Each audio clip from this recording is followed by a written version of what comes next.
Hello friends, I am Dr. Beena Sethi, Associate Professor in Chemistry, and my today's topic is RS coupling, or to find out ground state term for D1 to D10 configuration.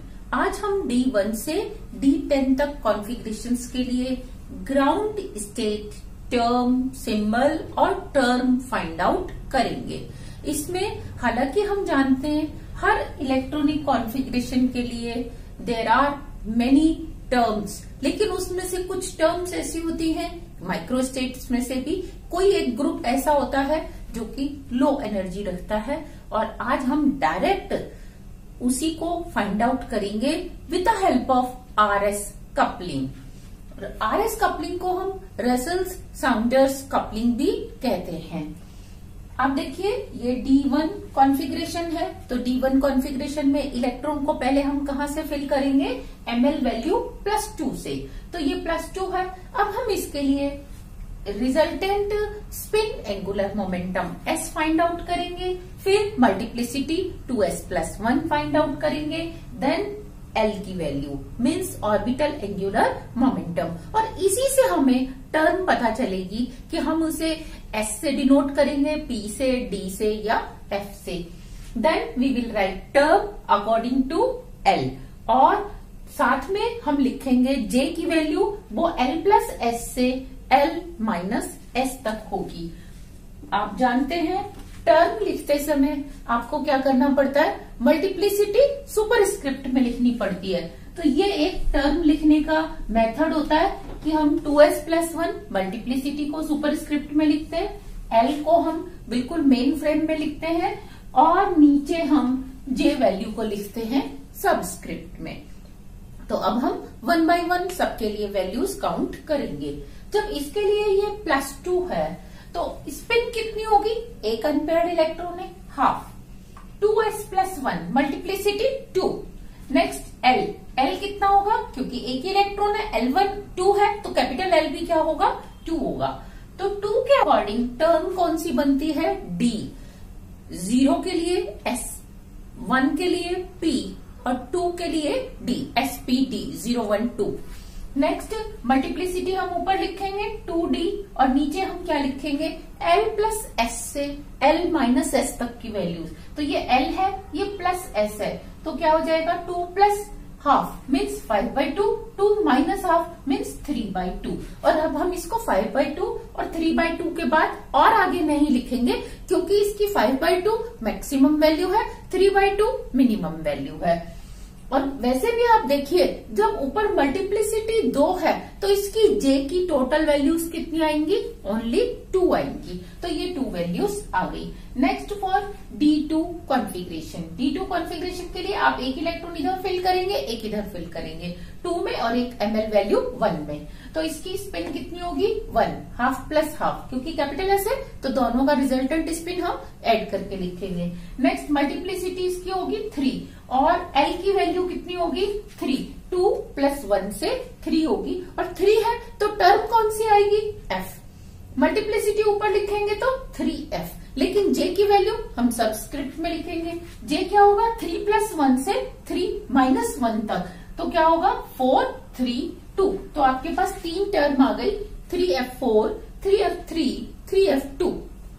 Next for D3 configuration 3 unpaired electron है, तो 3/2 will be S, 2s+1 will be 4, multiplicity इसकी 4 होगी, और capital L की value again it will be 3। क्यों, क्योंकि 2 + 1 + 0, तो कितना रहेगा 3। 3 के लिए टर्म कौन सी बनती है, F, तो ये हो जाएगा 4F। देखो मल्टीप्लिसिटी 4 है लेकिन टर्म वही है, F।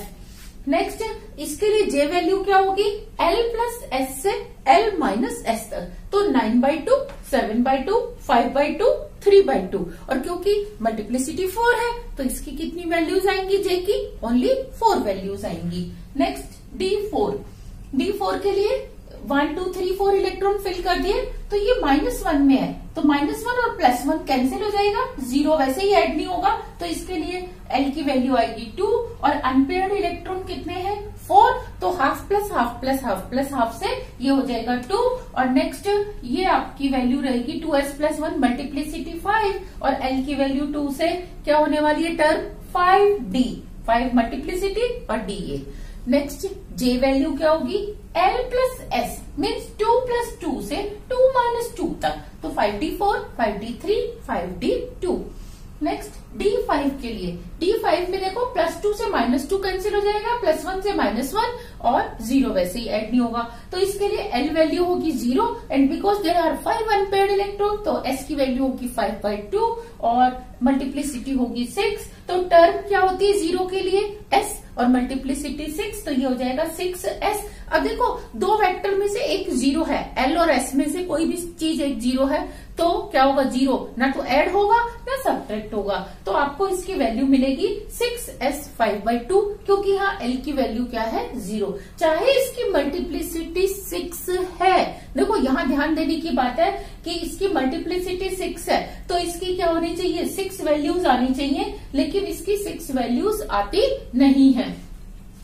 नेक्स्ट D6 में अब ध्यान दो, जब आपने D5 तक के इलेक्ट्रॉन फिल कर दिए थे तो +2 से -2 +1 से -1 ही तो कैंसिल हो गए थे, तो अब हमें बाकी किसके लिए देखना है 6th इलेक्ट्रॉन के लिए देखना है, और चाहे आप सबके लिए जोड़ दो तब भी क्या होगा 5 का कैंसिल आउट हो जाएगा, सिर्फ लास्ट बचेगा। तो लास्ट के लिए क्या है +2, तो आपके लिए L हो जाएगा +2 और यहाँ पे S कितना हो जाएगा because there are 4 unpaired electron, तो half plus half plus half से ये 2 हो जाएगा, मल्टीप्लिसिटी इसकी 5, तो आपके पास टर्म आएगी 5d4 5d3 5d2 और ध्यान दो इसमें आपके पास टर्म बनेगी 5d1 5d0।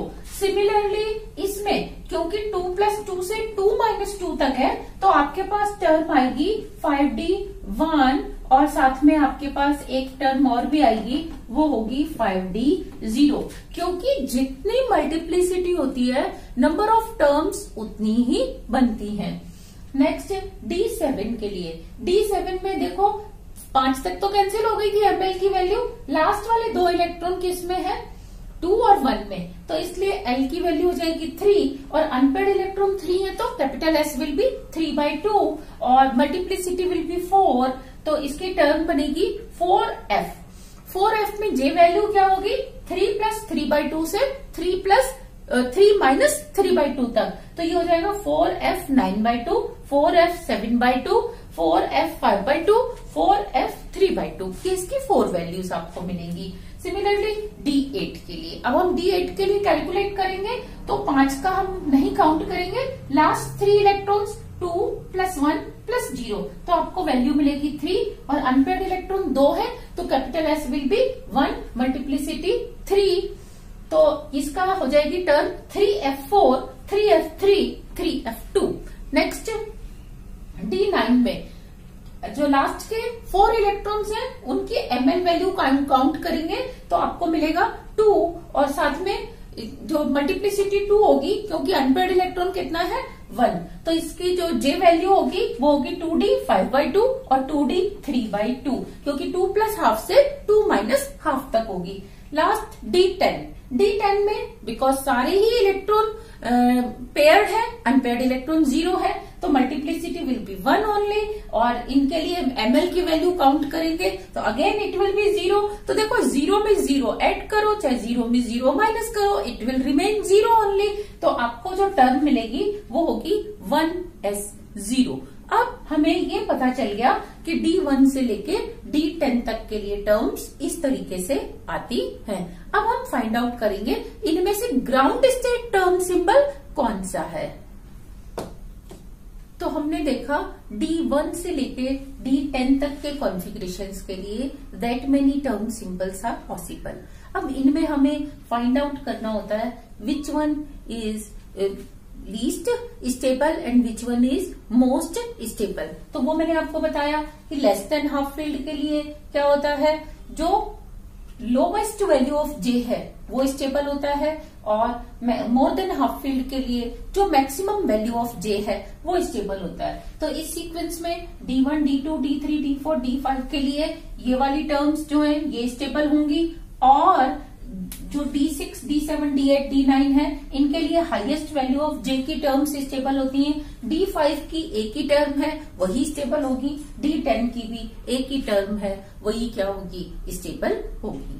साथ में हम यहाँ पे एक चीज और पॉइंट आउट कर सकते हैं कि जो टर्म्स D1 के लिए आती हैं वही की वही टर्म्स D9 के लिए, D2 वाली टर्म्स D8 के लिए, D3 और D7, D4 और D6 की टर्म्स बिल्कुल एक जैसी आती हैं। आप यहाँ से D9 की चेक कर सकते हैं, 2D5/2, 2D3/2 और D1 की भी क्या है, 2D5/2, 2D3/2। बस फर्क क्या है, D1 के लिए लोएस्ट वैल्यू ऑफ J वाली टर्म स्टेबल होगी और D9 के लिए ये वाली टर्म स्टेबल होगी। इनका जो मतलब सीक्वेंस है वो क्या होता है, चेंज हो जाता है बिकॉज ऑफ J की वैल्यू चेंज होने से, कॉन्फ़िगरेशन चेंज होने से J की वैल्यू का सीक्वेंस चेंज हो जाता है। जो लोएस्ट वैल्यू थी वो हाईएस्ट हो जाती है, जो हाईएस्ट वैल्यू है वो लोएस्ट हो जाती है। सिमिलरली D8 के लिए this one will be stable, D7 के लिए this one will be stable, D6 के लिए this one state will be stable. तो आपने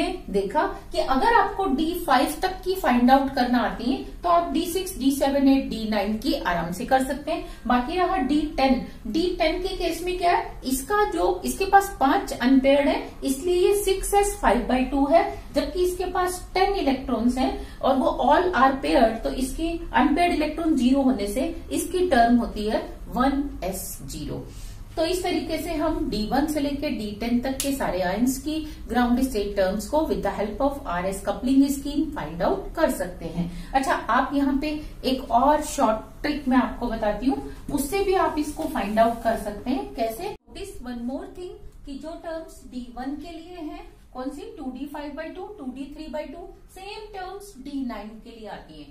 तो D1 और D9 की टर्म्स सेम आती हैं, D2 और D8, D3 और D7, D4 और D6 की टर्म्स बिल्कुल सेम आती है। तो अगर आपने D1 के लिए फाइंड आउट कर ली तो वही टर्म्स किसकी होती है, D9 के लिए होती है। बस इनमें डिफरेंस क्या होता है, जब आप स्टेबल टर्म को फाइंड आउट करते हो तो D1 के लिए आप लोएस्ट वैल्यू ऑफ J को सर्कल करते हो कि ये ज्यादा स्टेबल है, जबकि D9 के लिए आप क्या करते हो, हाईएस्ट वैल्यू ऑफ J को सर्कल करते हो कि ये वाली टर्म ज्यादा स्टेबल है। D8 के लिए ये टर्म होगी, D2 के लिए ये वाली टर्म, D3 के लिए लोएस्ट वैल्यू और D7 के लिए हाईएस्ट वैल्यू ऑफ J की टर्म। सिमिलरली D6 के लिए 5D4 स्टेबल होगी। D5 और D10 की वैसे भी फाइंड आउट करना इजी है क्योंकि इसमें 5 अनपेयर्ड इलेक्ट्रॉन है और L की वैल्यू 0 है, तो 6s5/2 और इसमें 0 अनपेयर्ड है तो 1s0 इसकी टर्म होती है और यही टर्म क्या होती है,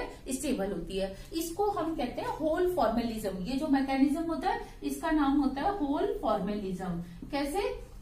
इसके अकॉर्डिंग किसी के पास अगर n इलेक्ट्रॉन्स हैं और m होल्स हैं, n इलेक्ट्रॉन्स हैं और m अगर होल्स हैं, तो इसका बिहेवियर, इस कॉन्फ़िगरेशन की जो टर्म्स आएंगी वो बिल्कुल सेम आएंगी अगर n होल्स हो और m क्या हो, इलेक्ट्रॉन्स। देखो इसमें 10 की ऑक्यूपेंसी की पॉसिबिलिटी है D में, लेकिन एक इलेक्ट्रॉन है, 9 स्पेस पे होल है, लेकिन D9 में 9 इलेक्ट्रॉन्स है, 1 होल है। तो उसमें जहां इलेक्ट्रॉन ट्रांजिशन करेगा D9 में वहां होल करेगा ट्रांजिशन, होल ऊपर से नीचे आएगा। तो इस तरीके से अगर किसी के पास n इलेक्ट्रॉन है, या समझ लो n इलेक्ट्रॉन, तो दूसरे में अगर 10 - n इलेक्ट्रॉन है तो उन दोनों का बिहेवियर सेम होता है, सिर्फ उनकी ग्राउंड स्टेट टर्म क्या होती है, वो डिफरेंट होती है। अच्छा, यहाँ मैं आपको एक और ट्रिक बताती हूँ कि इसको और आसानी से हम कैसे फाइंड आउट कर सकते हैं। अब इस चार्ट को देख के हम क्या करते हैं, इसमें से एक ट्रिक को फाइंड आउट कर सकते हैं और with the help of trick, अगर आपने ट्रिक की 4-5 बार भी रिहर्सल कर ली तो आप टर्म को with in minutes find out कर सकते हैं। कैसे कि आप पहले लिखिए D1, फिर लिखिए D2, D3, यहाँ लिखेंगे आप D4 और ये D5, फिर इसके सामने आप लिखेंगे D9, यहाँ आएगा D8, ये D7, D6। आप चाहें तो D10 को ऐसे ऊपर लिख सकते हैं, लेकिन D1 और D9 आमने सामने रहेंगे। यहाँ आपने लिखना है D, इसके लिए भी D, इसके लिए F, फिर ये F और ये D और ये D, इसके लिए D10 के लिए भी टर्म रहेगी S। ओके, अब मल्टीप्लिसिटी लिखनी है। मल्टीप्लिसिटी लिखने के लिए आप लिखेंगे 2 2, 3 3, 4 4, 5 5, ये 6। 6 के बाद आप यहाँ पे लिख सकते हैं 1। तो देखो ये 1 2 3 4 5 हो जाएगा और ये हो जाएगा 2 3 4 5 6 हो जाएगा। इसके बाद J वैल्यू, ग्राउंड स्टेट के लिए J वैल्यू। आपको दो टर्म पता है, L पता चल गया, D F से आप फाइंड आउट कर सकते हैं। L की वैल्यू 2 होती है D के लिए, F के लिए होती है 3, S के लिए होती है 0। ओके, नेक्स्ट आपको S पता चल गया मल्टीप्लिसिटी, क्योंकि आपको मल्टीप्लिसिटी पता है, आप उसमें से S को फाइंड आउट कर सकते हैं। तो अगर 1 अनपेयर्ड होता है तो 2 आती है मल्टीप्लिसिटी। तो D1 के लिए फाइंड आउट कर रहे हैं तो 2 माइनस हाफ करेंगे, क्योंकि लेस वैल्यू ऑफ J चाहिए। तो आप लिखेंगे 2 माइनस हाफ मीन्स 3/2, और इसके लिए आप 2 प्लस हाफ कर देंगे तो ये हो जाएगी 5/2, क्योंकि मोर देन हाफ फील्ड के लिए higher value of J stable होती है। सिमिलरली इसके लिए आप लिखेंगे 3 प्लस 1, यहाँ पे होगा 4, यहाँ होगा 3 माइनस 1, तो ये 3 माइनस 1 हो जाएगा 2। इसमें 3 और 3/2, तो यहाँ पे 3 में से 3/2 को लेस करेंगे तो ये 3/2, और यहाँ 3 में 3/2 ऐड करेंगे तो ये हो जाएगा 9/2। सिमिलरली हम देखते हैं 5D के लिए, इसमें S की वैल्यू होगी 2 और L की वैल्यू भी 2, तो 2 माइनस 2 0, तो यहाँ पे होगा 0 और यहाँ पे होगा 2 प्लस 2 4, तो ये इसकी ग्राउंड स्टेट टर्म है। अब S, क्योंकि S के लिए L इजिकल टू 0 है, तो जो मल्टीप्लिसिटी है वही क्या होगी, J की वैल्यू। तो मल्टीप्लिसिटी इसकी 6 है, तो S की जो वैल्यू है वही J की वैल्यू होगी, तो इसके लिए आएगी 5/2, क्योंकि कैपिटल S 5/2 है। और यहाँ पे आप देखो, क्योंकि D10 कॉन्फ़िगरेशन है, नंबर ऑफ अनपेयर्ड इलेक्ट्रॉन 0 है, S की वैल्यू 0 है, तो ये हो जाएगा 0। तो इस पैटर्न को फॉलो करके हम क्या कर सकते हैं, 2-4 बार रिहर्सल करके ग्राउंड स्टेट टर्म्स को with in minutes find out कर सकते हैं। और चाहे नेट का एग्जाम हो, गेट का एग्जाम हो, CSIR हो, BSc हो, MSc हो, हर क्लास में ground state term find out करवाई जाती है। आपको कह दिया जाता है टाइटेनियम +2 के लिए ग्राउंड स्टेट टर्म क्या होगी, तो अब टाइटेनियम +2 का आप कॉन्फ़िगरेशन देखिए, scandium titanium +2 means D2 means आप इधर से फाइंड आउट करेंगे। आपको कह सकता है कॉपर +1 के लिए आप ground state term find out करो, तो कॉपर +1 मीन्स D9 मीन्स ये वाली टर्म होगी। तो इस तरीके से हम क्या करते हैं, किसी भी क्वेश्चन का आंसर विद इन मिनट्स दे सकते हैं without much calculation. Only thing is that you have to do rehearsal of this trick. Thank you.